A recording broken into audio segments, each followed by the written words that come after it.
Hello students, welcome my YouTube channel শিক্ষা সঙ্গম। তোমাদের কি রেজিস্ট্রেশন বন্ধ হয়ে গেল?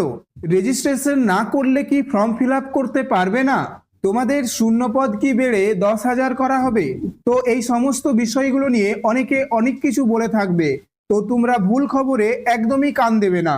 আসল সত্যটা কি তা জেনে নাও এই ভিডিওতে। এবং এই রকম ইনফরমেটিভ ভিডিওগুলো পাওয়ার জন্য অবশ্যই চ্যানেলটিকে সাবস্ক্রাইব করে রাখো।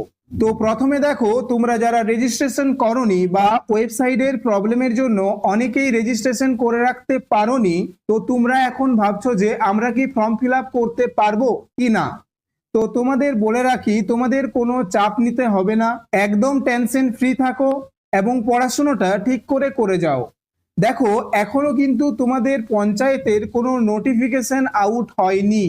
যখনই তোমাদের অফিসিয়াল নোটিফিকেশন আসবে তা কিন্তু আমি তোমাদের সামনে নিয়ে আসব।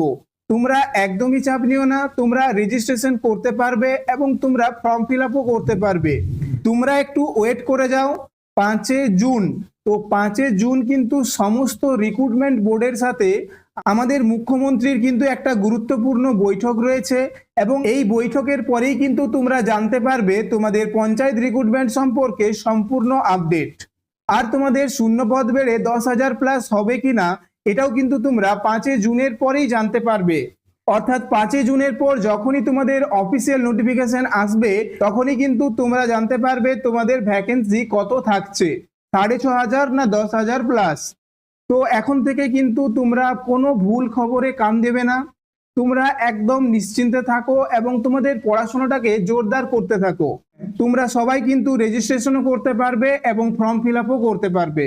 এবং তোমরা কিন্তু অবশ্যই চ্যানেলটিকে সাবস্ক্রাইব করে রাখো, এরকম সমস্ত আপডেট কিন্তু আমি তোমাদের সামনে নিয়ে আসব এবং তোমরা কিন্তু ভুল খবরে একদমই কান দেবে না।